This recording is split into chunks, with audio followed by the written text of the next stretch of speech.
Well, good day. Welcome to an FS Club webinar. And today's topic is one that a number of people have been asking us about. What will the workplace of the future look like?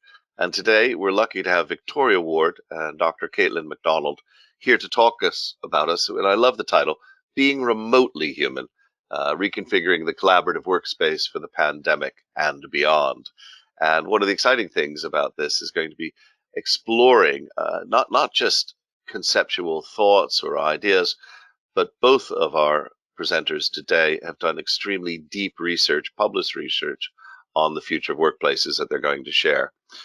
For those of you who don't know me, I'm Michael Mainelli. I'm the executive chairman of Zien, and it is my privilege to be able to host these webinars with the Zien team. We can only do this because of the generosity of our sponsors. That's a sort of a trite phrase, generosity of our sponsors. I'd add to that, it's in fact the tolerance of our sponsors, allowing us to range widely across any subjects to do with technology or finance. Now, the format today is that my job is to get out of your way and get you onto the speakers. And a few items, the recording will be available, the slides will be available. We will be taking questions, so please use the question facility on GoToWebinar, and do me a favor, and if you've got a question, don't pause, get it in fast. I've had a number of people trying to get a question in about 1 minute before the end, and I'm sorry, it's going to be tough to squeeze it in, so do get your questions in early if you can. One of the final things I'd just like to point out is that both Caitlin and Victoria and I are very interested in your questions, because this is an area, despite the research, where a lot of us are struggling to understand what might these future workplaces look like. So with no further ado, if I may, I'd like to hand over to Victoria and Caitlin to talk to us about being remotely human. Thank you, Michael. Next slide, please. So I'll kick off. My name's Caitlin McDonald. I'm a digital anthropologist for the Leading Edge Forum. We do technology research and advisory to really look into the future of what's coming now and next. What's digital anthropology all about?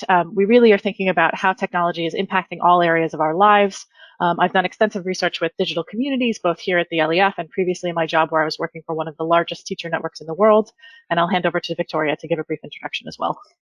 Well, Caitlin, as you know, I wish I were an anthropologist, and even more so a digital anthropologist, but that's partly why I hang out with you. So I've been a research associate of the Leading Edge Forum for a year.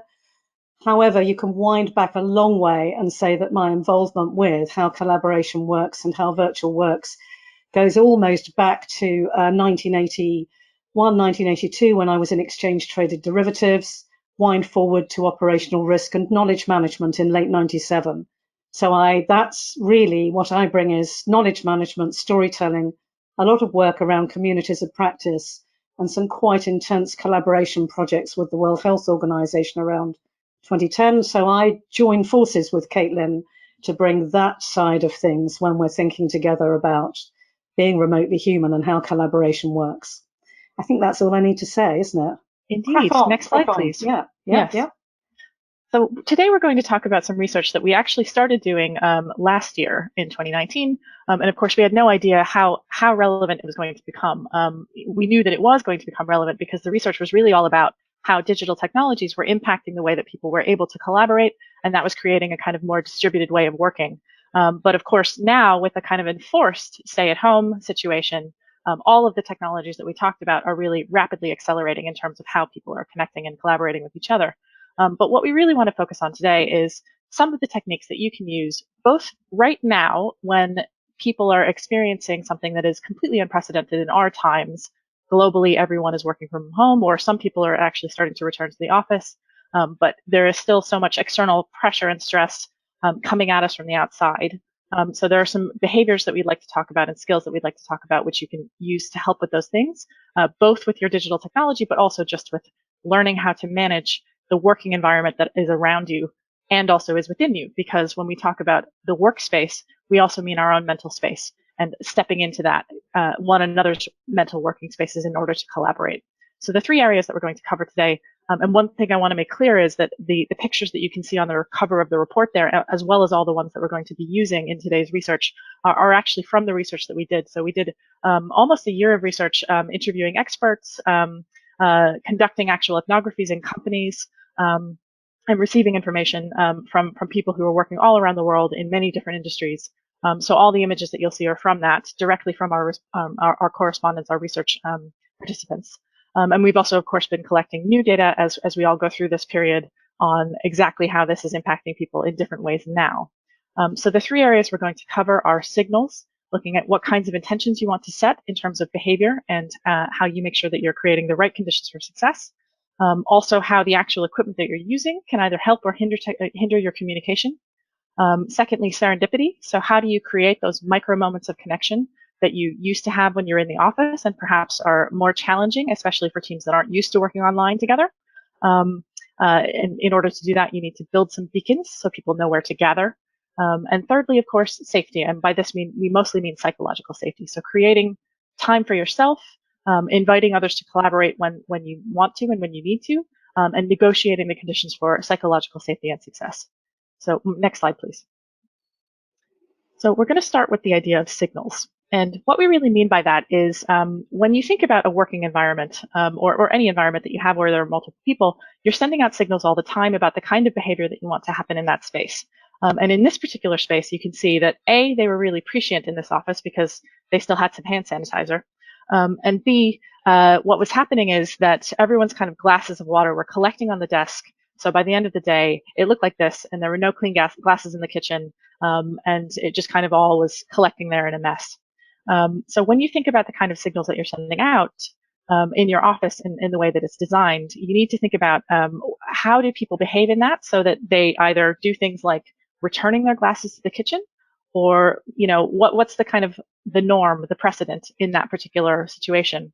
And this becomes even more important online because you don't have those signals to look at. So you don't have somebody getting up to go to a meeting, which makes you think, oh, I'm going to get up from my desk now and go get a glass of water or take a walk around the room or whatever it is. So what we're finding is that people are staying at their desks a lot longer when they're at home. They're not seeing the kind of the breaks happening or the interruptions or the kind of natural flow of the day. People are becoming very focused on their technology. And of course, most of these technologies are designed essentially to eat up your attention. They want you to stay with them all the time, more and more and more. And so it becomes very hard then to find those natural pauses in the day that you normally would get just from the signal of somebody getting up from their desk and you thinking, oh, maybe it's time for me to get up from my desk. Next slide, please. So the next thing that we'd like to talk about is the way that technology actually impacts our communication. So we like to say that quality kit creates trust. And what we mean by that is that when you are in person, you're receiving all kinds of nonverbal signals about communication. So if I slow down, or if I speed up what I'm saying, or if I lean in, or if I start talking really fast, or if I start talking really quietly, all of those things have meaning in person. Whereas if we're like this on a webinar or on a phone call, and one of those things happens, I have to pay extra attention to discover whether that was a deliberate kind of part of the communication process, or whether that's just something that's happened because the headphones and the quality is not very good, or whether the Wi-Fi has just gone out. So this actually is a photo from an office where several of the team members worked across different offices in different countries and had different languages that they were speaking. And the CTO was saying to us, we keep getting these requests for really expensive headphones, and I don't really understand. Do they just want these things so that they can, enjoy them at home? Are they just kind of putting this in because it's an easy way for them to get a nice pair of headphones? And then we showed him the responses that people were sending. So they sent this photo and probably another 30 like it. But what they were saying actually was the important thing, because what they were saying wasn't, these are annoying headphones. What they were saying was, it's difficult for my colleagues to fully participate in a decision-making process because they can't hear us and we can't hear them. So what's happening is these pieces of equipment are getting in the way of us effectively collaborating together. And then the CTO turned around and said, okay, I'll buy them all really nice headphones. And we've seen other examples of that happening as well. So in Victoria's case, one of her clients was saying that they sent everyone home, and as soon as they did so at the beginning of the lockdown here in the UK, they also sent them good quality furniture. For people who didn't have Wi-Fi, they made sure that they had the right bandwidth. For people who didn't have the right headphones, they made sure they had the right headphones. So really, they were focused on making sure that the home working experience was as equal as possible for everyone, because not everyone is going to be set up to work from home. Some people are and some people aren't. Next slide, please. Before we just do that, could I Yes, just add two signally points before I get onto the absolutely. serendipity? Do you mind? No, good. Yes, thank you. So the first thing about signals that we've noticed in presenting this research and working with LEF clients is a really interesting dawning realization by leaders that they need to set the tone around signals as well. So they need to work out loud. They need to say, I'm getting up from my desk to go for a run now, which they wouldn't normally say in olden times. But that kind of sets a tone by them setting their signals out loud that creates more permission in other people to arrange their working lives as they need to. So there's something about sending your own signals, but thinking as a leader what cues you're sending. And the second thing is what we've really noticed is that quality kit point seems like a small one, but actually people are quite moved and get thoughtful about how that connects to trust and how we need to be very aware of what we lose when we're virtual as well as what we gain. People tend to battle through the friction and try and make something work rather than stopping and resetting. So in the case study that Caitlin was talking about, as a team, they collectively had a norm where they would stop and reset, as well as individually complaining about the headphones in order to take care of each other. And I just thought it was worth elaborating on Thank that. you. Yes. So Caitlin knows the virtual canteen is one of my favorite things, and beacons are too. This is a beautiful canteen, which people loved going to in the days when they were going to the office. And they went there not just to work, but to work informally, to have informal meetings, to eat, to socialize, but also to see and be seen and bump into people. They had a line of sight to each other. And they could orchestrate their bumping into, if I can call it like that. Now, the word serendipity for me is very interesting because actually in the late 90s, when we were all new to knowledge management, we would all say to each other, it's not just about the people, it's not just about the technology, it's about the people, it's about the place. And serendipity was a very big word from early on in knowledge management, orchestrated serendipity. So one of the challenges people are talking about and finding creative solutions to is around how do we reproduce that canteen feeling? We're there as ourselves on our own terms. It's informal, but we are doing work in the corridors, in the canteens, on the staircases, in the lifts. And those chance encounters are again building the long-term fabric of trust that allows us to have more purposeful conversations or challenge people.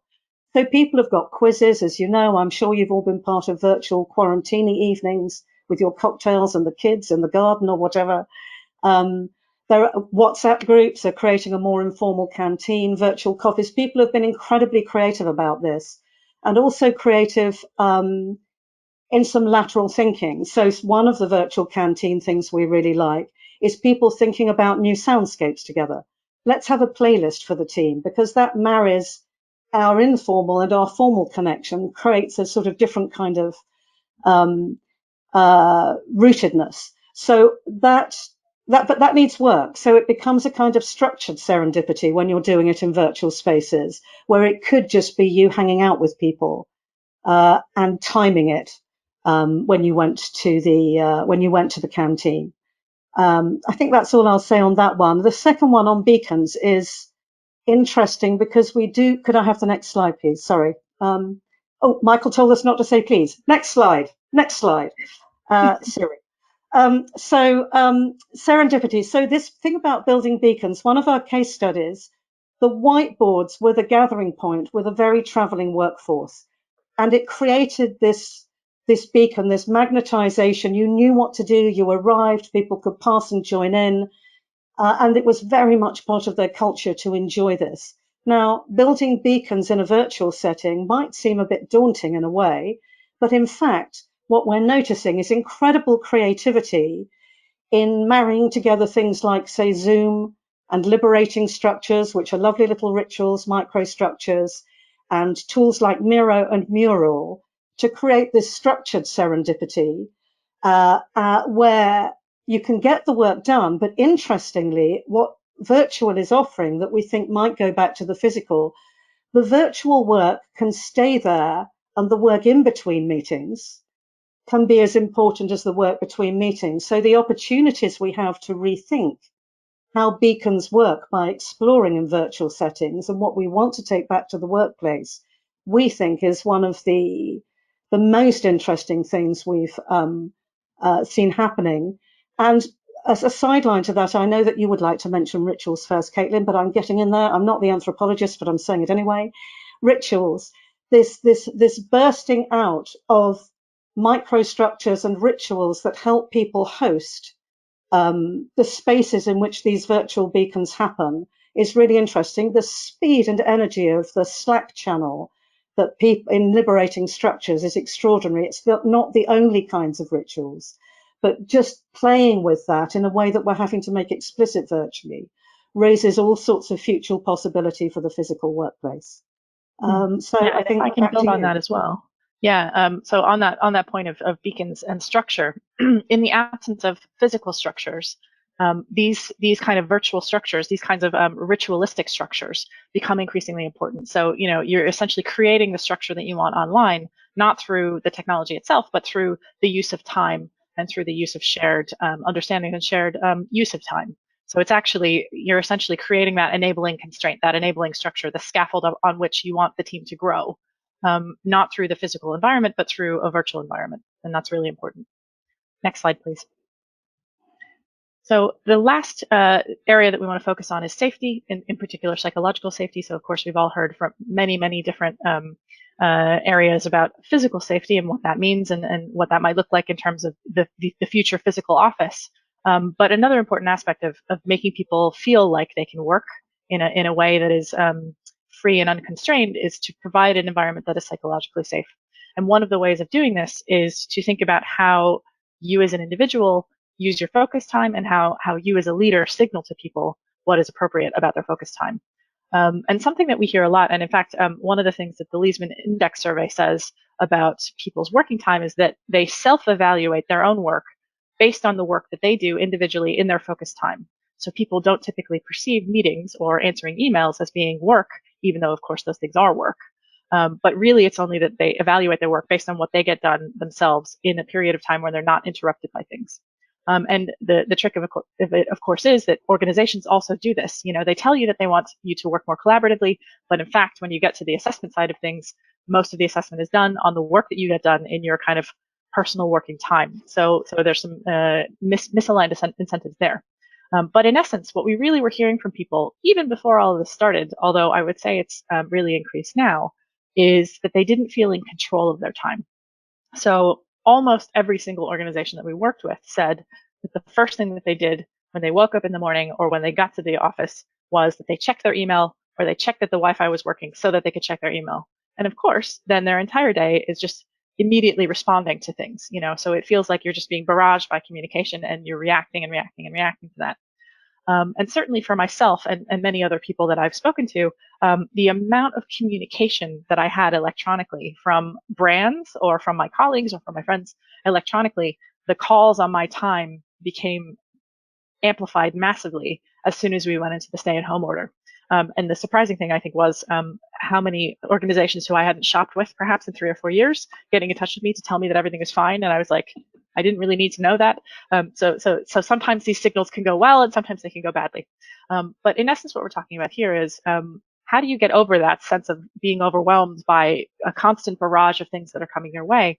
And there was one organization that actually did this really well. And the one difference that they had from the other organizations is that instead of saying that the first thing that they did was to check email, they typically said that the first thing that they did in the morning was to review their day, to look at their calendar, perhaps to review some lessons learned from a prior project, to look at what they needed to be doing, to look at when other people needed their time.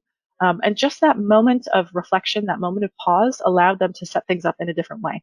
So this was the only group that said that they felt in control of their time, which I think is really important because actually the way that they spent their time in terms of the number of hours worked and the number of meetings they were holding and all of those other things, they were very similar to other workplaces that we saw. But their feelings about work, their attitudes towards their work were so different than other groups, simply because one of the first things that they did was to stop and reflect at the beginning of the day rather than jumping straight in and responding to the first thing that they saw. Next slide, please. Oh, we did that in sync. Signals. Yeah, I wanted to just relate that back to the bigger frame of the research, actually, where we really took a detailed look at the interactions between time, space, and attitude. Because what you're talking about there is being more alert to the tempo of different kinds of work and being willing to put in moments of slowing down, because it's in the slowing down that you can connect both with yourself and with some deeper thought. And so treasuring that focus time and being able to put boundaries around it and ask team members for help is actually, in coaching sessions, when I talk to people about this, they've never really thought about that.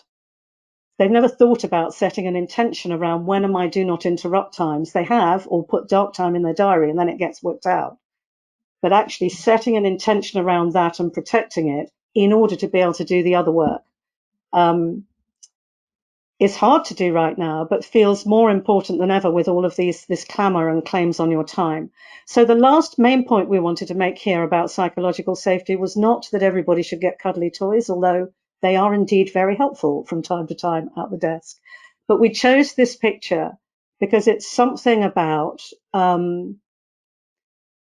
being willing to be human and being willing to be vulnerable and being willing to make room for emotions. We've all seen, I think, that the best responses, or my experience has been when I talk to people, that the best responses have been when leaders have shown up and been vulnerable, allowed people to be vulnerable. There's been room for colleagues to deal with the complexities of intrusion and interruption, the doorbell going, the kids' new class, whatever it is. So in a funny way, by making the boundaries between work and home and private lives more porous in an intentional way, people don't have to leave themselves at the door when they're getting into their headphones in their kid's bedroom in front of the princess desk to go to work for a day. So this idea of humanizing the workplace collectively is partly why we call this whole series around our research being remotely human, because it's with that humanizing that everything else about the technology and the overwhelm can become more possible. And I wanted to make two other points about this. I think I've got time, yeah. So there are 2 points about this. One is the behavioral science will tell you that in highly anxious states, your bandwidth of attention narrows because you're more in survival mode. And if your attention narrows, your ability to take in peripheral information or to be creative or to have permission to take risks narrows, really like Maslow's hierarchy of needs. So the job of everybody is to find a place for anxiety without pretending it doesn't exist. It needs to, and particularly with events in the, not just the events of COVID, but other events in the world and private events. And there's a lot going on that needs to be placed in a meeting, but not dominate a meeting. So that is a tone set not just by leaders, but by creating a space of care. And some people are doing this in very interesting ways. I heard of one group who are doing it in the caring professions, in healthcare, who were doing it by, when they have their virtual team meetings, taking it in turn to start with a short piece of poetry, to set a different kind of tone and meaning and depth and resonance and connection in the space and make people safe. There are other ways of doing it around check-ins and so on, but that kind of vulnerability acknowledgement and then moving on is an incredibly important part of where we are now. And will we, when we go back to a more alienated office environment as well? The same attention to safety needs to be carried into face-to-face work and into hybrid work and so on and so forth. I wanted to make one other point about this, which is to do with integrity of the containers, if I can put it like that. So different kinds of work happen in different spaces. We don't necessarily tell ourselves that. We just turn up and do whatever it is. The WhatsApp group, we behave a bit different to the formal meeting, to the this, to the that. In different settings, they have different qualities, and our behavior has different qualities. But it's very easy not to notice that. And if your container gets a leak, it will empty. So, but what do I mean by that? So, for example, you have as a group put in place a daily sort of virtual stand-up where everyone's having a bit of fun, doing a quiz, showing pictures of their childhood or whatever. And at the end of that daily 15 minutes, if the person, and everybody's put down their power, everyone's just there equally as human beings. If at some stage towards the end of that, the leader says, while I've got you here, can I just say I want you all to turn up to the all hands call later today? All of the work of creating that safety has been undone by one person exerting their power. And without being too provocative about it, I think everybody in a position of leadership needs to think very carefully about how power is showing up, in not just in virtual spaces, but when we go back to the office, in order to create that sense of safety. And for me, this is one of the most interesting things that's come out of the my personal lockdown experience and the conversations I've had with Caitlin and with clients while we've been here. Caitlin, I'm sure you have something to add to that because we still have a minute, I think. Yes, very briefly, just to add that, of course, as we go through these experiences, not everyone is going to be experiencing the difficulties in the same way. And it's very important, I believe, especially for leaders, you have an extra responsibility now to acknowledge that some of the differences in terms of how the stresses are showing up will be experienced by your team differently. And you might not know how to handle that. And that is okay, because we all don't know exactly how to handle the situation that we're in now. But you have an extra responsibility to be open about wanting to work together to find a solution that will enable them to feel safe enough to do the work that they need to do for you and for your company. So I think that's really the key is acknowledging vulnerability and also acknowledging that that vulnerability is not equal for all members of your team. Yeah. Michael, I think we might be ready to join you in the Q&A kitchen. Briefly, to stop over in the how can we help you further, please do reach out to myself or to go to our website where you can find the full report. There's a link on the webpage for this webinar to the full report, and we would love to have you reach out to us for further questions and that kind of thing. So thank you. And now we can jump into the Q&A kitchen. I love it, though. You took us through the how can we help you corridor. I think we've made a new virtual space on the way to the kitchen. Yeah. Yes, and again, this is a photo that's from the research. So this is a place that somebody actually was working in when we asked them, well, where are you working? And we always like this one so much that we're like, well, we would like to work in this space too. Yeah. So. Well, it's a bit better than our traditional Q&A slide. We've got over 60 people online, so obviously, like Victoria, everybody wants to hang out with the cool people, and the cool people are clearly digital anthropologists. So the board is really lit up, and that's a real pain because it means I won't get my questions in if we don't hurry. A couple of things. One is, I think you just answered a question from Bob McDowell. I'm guessing that a lot of this is because everybody's so interested in the topic because it's what they're living through. Bob's over in Alderney, I know. And he says psychological safety varies from person to person. So he's skeptical about universal standards. And I think you said that that's a skill of leadership. We had a question about 10 minutes in, quite an interesting one, from Margaret Glover. She said, could you say more about beacons and provide specific grounded examples that work in the virtual realm? And then she kindly acknowledged about 2 minutes later, I asked that question in anticipation. And then Victoria answered it with the detail I'd hoped to hear. Still, would you mind just giving maybe one or two very sharp, quick examples of beacons, just to expand that a little bit?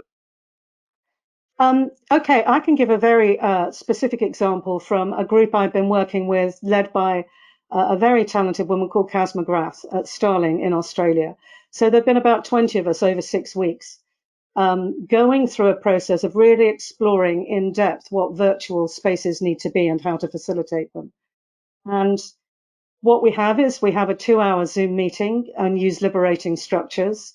We use it very well in order to bring those micro spaces during a meeting to life. We have a Notion notebook. For people that aren't familiar with what liberating structures are, do you want to give maybe one example? Yeah. So liberating, thank you very much, jargon there unhelpfully. Liberating structures is the idea that there is a pattern language for collaboration. If you Google it, you'll find it. A pattern language for collaboration that is made up of small things called microstructures, little structures that you can use and string together to achieve a decision, a brainstorm, a strategy, a change of direction, a reflection.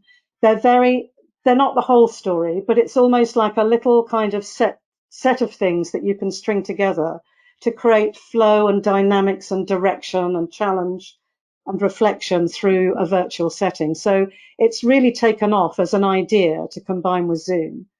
So we're doing that, and then we're adding in the background, there's a Notion, which is quite a nice app, notebook where each of us has our own spaces, but we have collective slower spaces where we can reflect on what we've learned, share our books, share our readings, share interesting stuff, ask each other questions. And we've got these moments of meeting, and then this gathering space, which is more like a community that we can slow down into and have side meetings in, or pool our resources, and then we come back together. So there's this dynamic of meeting and then this slow time around it. So the beacons are the meetings, and we've volunteered to go on with those. You can also use virtual whiteboards very successfully, as I mentioned. So we've been doing some work around creating a whole learning journey that moves its way through Miro or Mural, and people can gather and then go away and then come back to it. But it creates a focal point that carries through and a red thread from meeting to meeting. Do you think that answers the question, Michael? I think that's great, but we're really short of time, so I'm going to push you hard if I might. So orchestrated, this is from Christiana Donqua. Orchestrated serendipity and freelancers. Freelancers have historically benefited from the social and built infrastructure of some of their customers, a point I recognize well, Christiana. How easy will it be for them to be part of serendipitous experiences in future if they aren't naturally part of the Office WhatsApp group and similarly creative remote solutions? Do you have any examples of how freelancers or companies are solving this problem? Yes, I have one example. So a colleague of mine who is essentially a freelancer who works with the LEF part-time runs open World Cafe virtual coffees 2 or 3 times a week. So he essentially has taken responsibility for drawing his community around him, which of course is some extra work on his part to set that up and to make people want to come and join him and put that out there. And there's the logistical side, but there's also the emotional side of keeping that going. But I would say that's one thing is finding the places where people are gathering. And I think she's absolutely right. There's an additional challenge now where in a formal organization, these things will be being paid attention to. But for people who are either on the fringes of those organizations or who aren't part of an organization, they could feel like they're kind of swimming between islands and have no place of their own to land, really. So it is a definite challenge. Yeah, and the other way to do that also, LEF has been very good at that. We all feel part of LEF, whether we're full-time there or associated with it. We've been fully made part of the informal gathering spaces that there are, but there's also something very interesting there about onboarding people into new projects. So what do you do with your onboarding rituals to gather people together and agree how you're going to connect? But you're absolutely right. It is a great question. What are you going to do as a freelancer? Paula Harris and Jim Scopes have kind of got a very similar question. There's a lot of effort going into all this type of behavior change online. When people get to the office, what can you do to transfer and embed the best rituals that people may only associate with being virtual? What can we take from the virtual to the physical? That is the perfect question, isn't it? Indeed. What can we take? I think one of the things that we could seek to preserve is this idea that you structure and organize and design a meeting. We put more effort into how you're going to structure things, and I think put more effort into the in-between time. So I think having an idea that we're all having to host these spaces together that you carry forward and putting it into the way we are vigilant with ourselves about carrying that back to the office. So office meetings, actually we'll have to do that anyway, because with social distancing, office meetings are going to be hybrid, aren't they? Yeah, which is something I'd like to touch on as well. So Yeah. There's a subset of anthropology called proxemics, which is the science of studying actually the physical use of space. And there are a lot of things around how close do you get to people and what does that do to the conversation, or if you're far away, how does that make it? And essentially, the physically closer you are, the more informal it feels, and the physically further away you are, the more formal your interactions feel. So of course, in an office environment where we can't be physically close to each other, all of our interactions are going to feel more formal. So you might actually find that it's through continuing your virtual interactions that you can continue that sense of closeness, which you're actually missing in the physical spaces when you go back to them. Hugh Purser and Paul Corney are both interested in office politics and power. Hugh says putting down the power is an excellent concept should the leader become a teacher. And Paul wonders do you see that the explosion of distributed working might signal the demise of office politics? Well, I've known of circumstances where the office politics simply play out with people running their WhatsApp back channel gossip while they're supposed to be at a Teams meeting. So I'm not sure that the office politics are dead. Not that we've ever participated. thing, Victoria, ever. No. Never happened to me. But I you know, wondered so what you two were doing while I was watching. that's right. With the thumbs. We're talking with our thumbs behind the scenes. There's a real breakthrough moment here, isn't there? Because there's demonstrably the leaders who've shown caring and compassion and consideration are the ones who've made the virtual and in-between time, this meanwhile time and space, feel okay to people. So does that mean that the leaders we'll choose in future, or who organizations will appoint, or the emerging talent will have more of that kind of emotionally integrated way of bringing people together in an office, or will some of the other ways of working kind of break back through? I think that's a great, not an easy question to answer, but it's also up to us to set our own standards. And there are some other tools I haven't spoken about, but I'm very interested in, like sociocracy, which are deliberate intents to create power distribution in decision making. And some organizations I'm working with are looking at those new deliberative techniques, which are very intentional in the way they reorganize power and voice and agency. And I think the organizations that go in that direction will probably have a different kind of future potential. Yeah, I see a lot of organizations doing that I'm involved in, experimenting with the most junior member making the first decisional statement, the most senior member having to take the opposite point of view to the group, et cetera. So there's a lot going on out there. Deepak Belwal would like a couple of very quick, if you don't mind, how to tackle different country time zones in case of virtual IT software development businesses.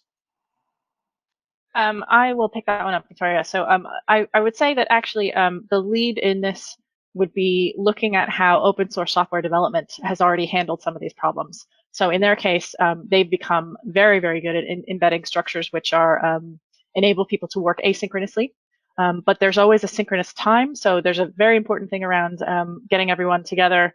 And then, it's like breathing, right? So you get everyone together, you get on the same page, and then you expand. And of course, you can't necessarily do that if you have wildly different time zones that you're working in. So what you then need is a really appropriate handover technique.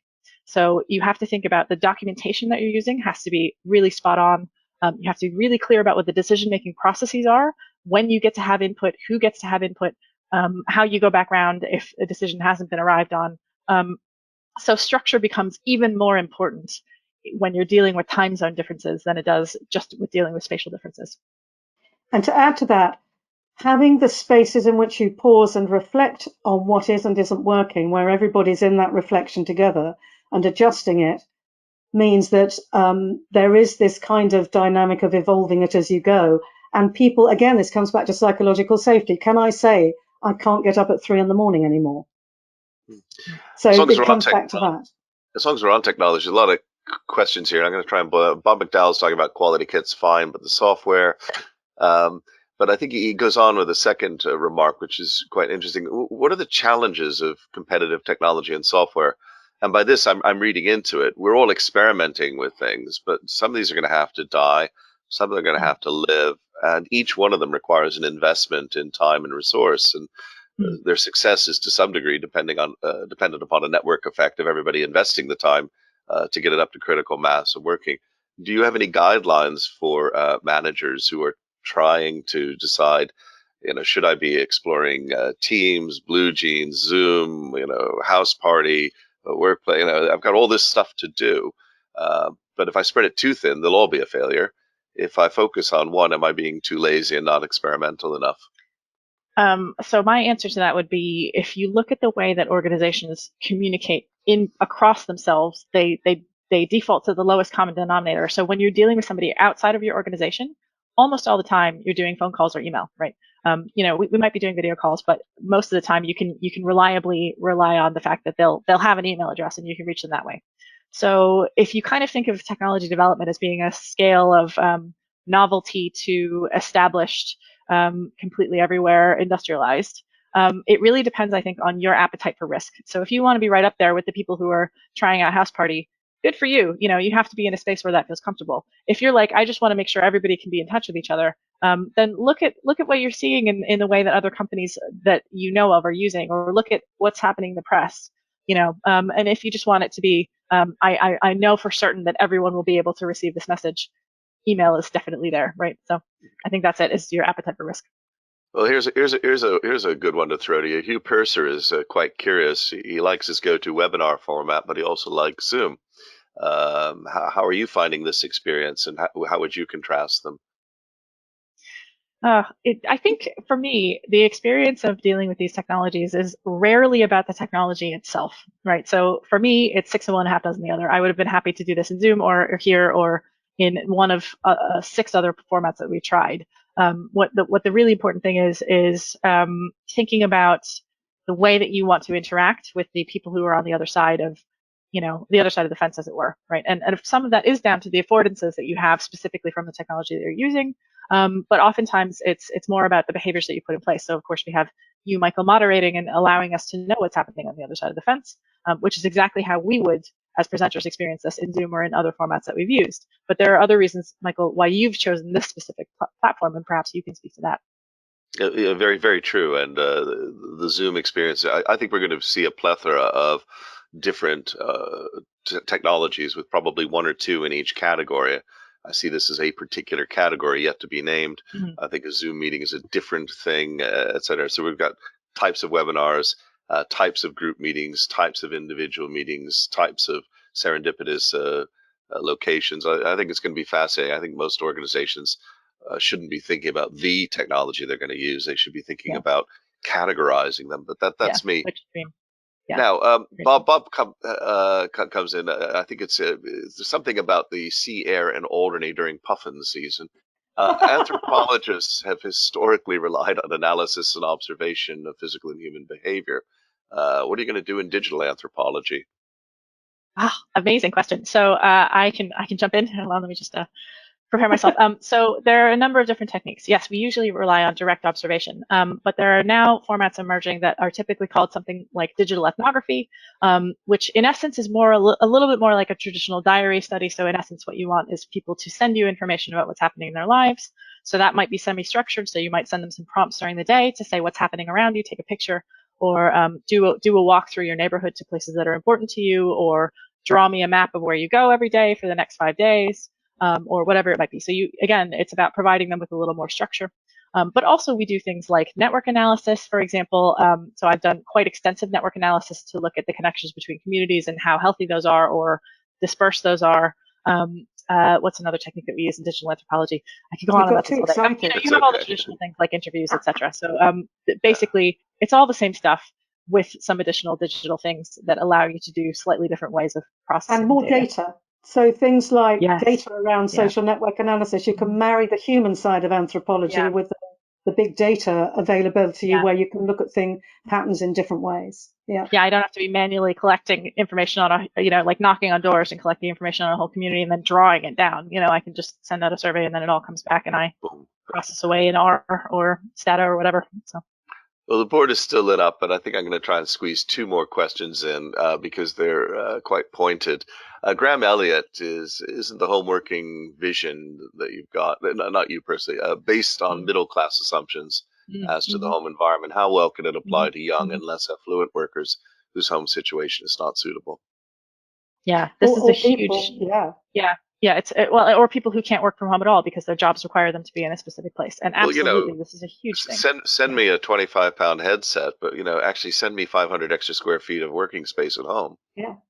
And it's we didn't talk about it much in the report, to be fair, but I would say it's something that very much was on my mind as we were starting to look at the research. Is not everyone has an equal situation. So Mr. Director of the company might be like, this is awesome. I'm really happy. I have my working from home space. If you're at home and especially now, as the children have been at home as well, you've really been seeing the differences. People have really literally been seeing the differences in people's working environments at home, right?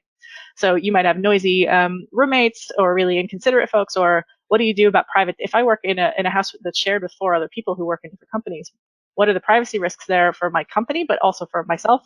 If kids are jumping in the frame all the time, there's all these things going on where you might simply not have the space uninterrupted to work at home in the way that this nice vision of working from home is usually expected. I think it's really imperative on the company, essentially, in the same way that they would take responsibility for your safety in a physical office, that responsibility is still there. So if we're thinking about we're not going to need these big tower blocks anymore, you need to reinvest that money into your employees, who then have to be bearing essentially the cost of the working environment now. So that's what I would say. And also that means giving them the understanding, again, coming back to psychological safety, that they need to be able to express their unease and name it. And that is actually a piece of data that is very, very important to everyone. So that people have to be encouraged to speak up, so that together, and I think this speaks to a much more anthropological and participatory future, because this is like mass observation we can experience here. And that needs to have conversations around it. There needs to be a dialogue around it. Yeah. So moving on to that kind of awkwardness, last question, and I have to be brief. Barry Lumen is curious, what do you think of the future of meetings, particularly with all of these constrained people, in households full of screaming children rushing back to the office? What do you think of future meetings where half the colleagues are physically together and half are on video? Feels to me this will create new awkwardness and exclusions. Any thoughts on how to combat this? Yes. You all need to be virtual if one person is virtual, which means the people in the office need to go and sit in different places and dial in so that everybody is on equal terms. That is extremely clear. I like that too. I happen to think you've probably got that one spot on, I suspect. Well, folks, I'm sorry. It's really fascinating. You've got emails and contact details on the screen. Everything will be posted. The biographies are obviously on the website that you registered on. The video will be posted there later. There are links to that excellent report on reconfiguring. So by all means, this is not the end of the conversation. The recording, as I say, will be available to you to share with friends. I've found this fascinating.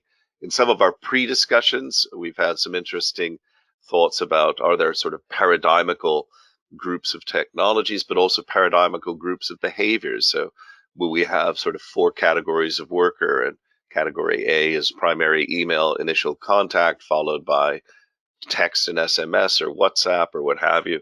I think there's some fascinating stuff to consider in the future, and we're all going to be living in that future, I hope. So that's an important one.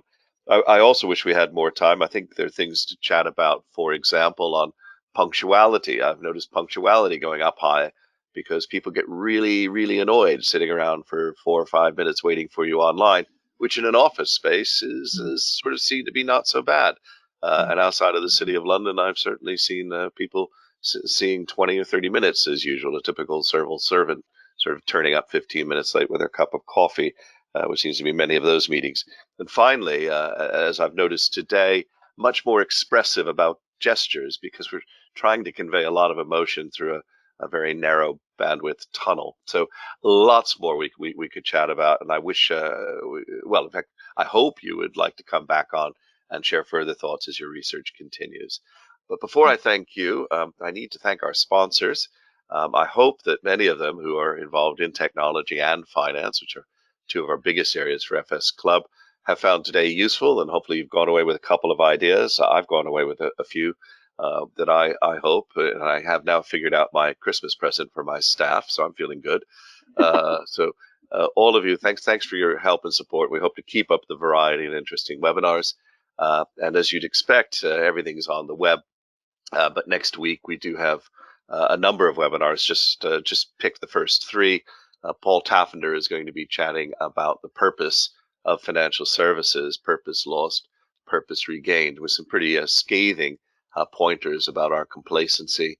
We're also going to be looking at global trends and city effects, which I think will be really quite cool. And we have another one of our focuses, this time on the green finance in Central Asia, in Kazakhstan, Nur Sultan, formerly Astana, and the work that they're doing on green in the Belt Road Initiative. So a lot to go on there. Anyway, it now turns to me to thank you, Caitlin and Victoria. It was a delight setting this up. I really enjoyed our conversations in the warm-up, but I particularly enjoyed your presentation and the Q&A today. And I think if we're not careful, we might steal your kitchen Q&A slide. But I'm afraid, and this is where Hugh Purser is right, there are limits to some of these formats. And one of the downsides of this type of format is the inability to really see the audience, but at least you're now focused on your presentation.